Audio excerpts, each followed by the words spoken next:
Hi again, welcome back to my little polymer clay tutorial series. Today I want to show you how to do some techniques giving texture. Texture, working with mica powder, a little bit of a glitter inclusion, just stuff to make everything look a little bit prettier as an idea of what we're going to be doing. So you make little tiles like that. As you can see, I have quite a few. The mica powder looks particularly good, I think, on black. This is a color shift one that I'm addicted to. But you can also do them on different colors as well. There's so much you can do. This is for an earring or a necklace. This as well, it's pretty pendant, just on brown. And so yeah, you can see there's a lot that you can do. This is my latest thing that I'm absolutely crazy about, is making little trinket boxes. So you can really do some great things with stamps, stencils, you name it. Okay, so first up, what I'm going to do is I'm going to be using, again, my favorite dollar clay, using the black. I got one here and it got a little bit dirty and got a bit of mica powder on it, so I thought what I'll do is I'll just do some glitter inclusions. Basically, I've conditioned it and rolled it out. So either what you can do is you can just roll it out and you can just rub your glitter in like that so that you have glitter on the surface, or you just put it in the middle, fold it up and work it in. It'll give you a little bit more of a subtle glitter effect, not as in your face as if you just put it on the top.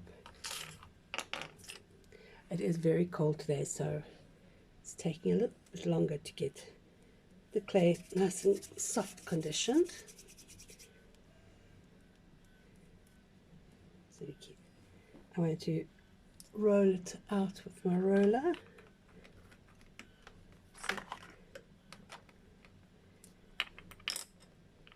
Just to get it, just to condition a bit more. You can see the glitter starting to come through, but it's still very, very subtle. So you can add as much as you want to make it a little bit more sparkly. And you know, you don't necessarily have to add black glitter to black clay. I just thought it would be interesting to see, give it kind of more three-dimensional look to it.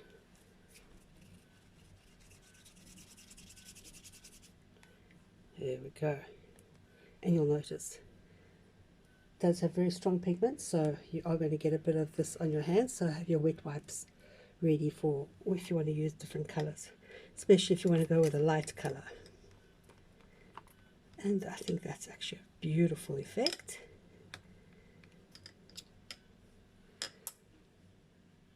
So there you can see there's a bit of a sparkle when you move it, and it hides if you have other things in it as well, like mica powder. It's difficult sometimes to keep your clay pristine, so that hides a multitude of sins. So there's your black glitter. Very nice way of adding some interest to your clay. So I'll put that away for now. And actually, you know what? I think I'm going to use this glittery one and see how far we can push the boundaries. Just roll this out again. And I think with this one, I'm going to use a stamp. So I've got these very nice clear stamps. Pop that on. And I find also with this, you do need a little bit of extra pressure. So right now I can't find where my perspex thing is. Oh yeah. So just using the flat side, push it in a bit.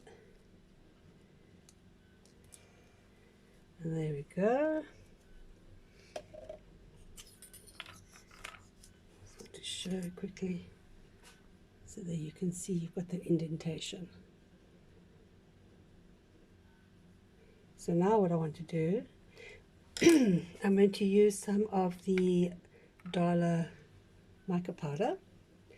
And mica powder goes very fast. So what I normally do is I give it a good shake so that I can get the powder up along the sides of the bottles. And then I just put my finger in. This is the one way to do it. Put my finger in and lightly brush it onto your clay. So basically what it's going to do is highlight the indentations. I'm not sure if I can even see this. I'm sorry, this wasn't on the screen. Okay, so I'm going to put it here. So I'll do a little bit of blue, and then I'm going to do a little bit of purple up the side. So just wipe off your finger on a piece of wet wipe, and then dry it off with a paper towel. Sorry. So you scrape your finger on the side of your bottle or packet, whatever you're getting your mica in or storing it in, and just wipe it on the sides. And that gives you a nice little two-tone effect with the blue on the one side and the purple on the other side. You can of course take that further. Let's just quickly cut this tile up.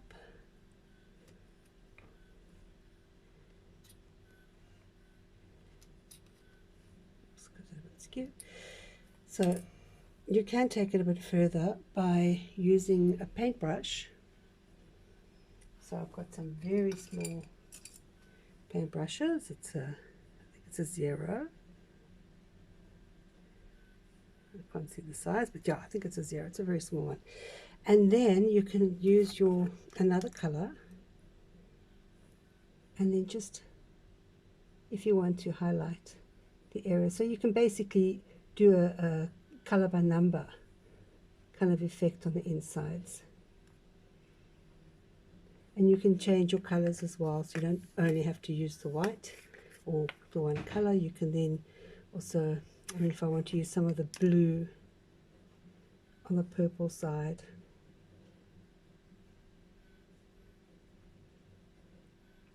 Now you'll find that if you want to paint your mica over other mica, you can, I don't know if you can see, let me put it closer, that if you try and cover, it doesn't really cover that very well. So once you put your mica down, it's very difficult to go over again. Also, it's very difficult to stick clay on top of this. So bear that in mind. Unless you've got liquid clay that you can put over it and use that to stick clay to clay, you can do that. So there you've got a very nice little design that you've done with your mica. Another good tip when you're working with mica, keep your bottle closed. So when you drop that, you know all about it. Okay, so that's that part. That's the mica.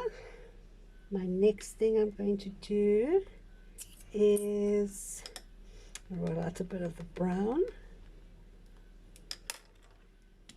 I want to show you how to work with your stencil.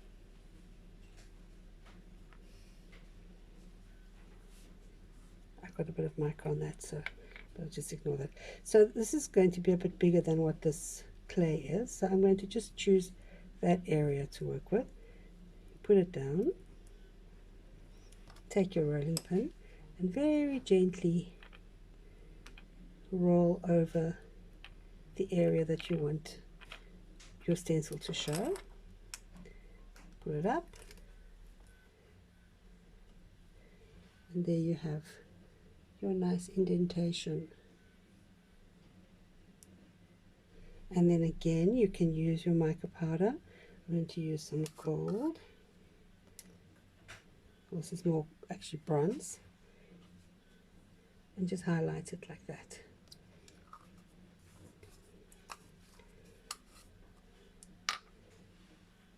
And you can see how beautiful. It's just a tiny little touch of mica powder, and it just makes such a huge difference. So pretty. Then again, we can go with something. I'm just going to wipe my hands here. I'll just do one last one. And you can use anything for texture, really. Anything you've got lying around the house. Bubble wrap. You can do very interesting stuff with bubble wrap. You can do stuff with the bags that your potatoes come in, that netting. Very, very cool stuff with that. For now, let's see if we use some white.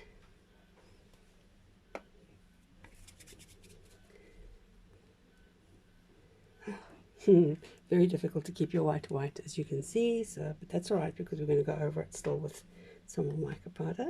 Oh my goodness, that was bad. It was on my rolling. Okay, that's really, really bad. We'll see if we can save this worst case scenario. Okay, can't really see if I'm in the camera frame or not. Okay, so now I'm going to use this little one, which has got a nice filigree kind of pattern to it, and stamp that down.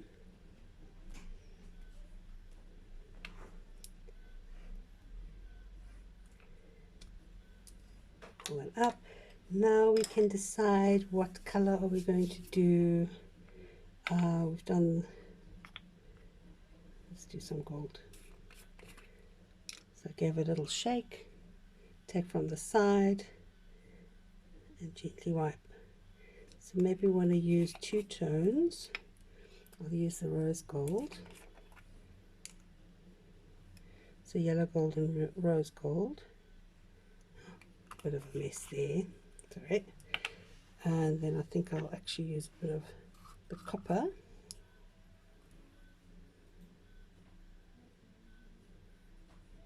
Oh, that looks so pretty.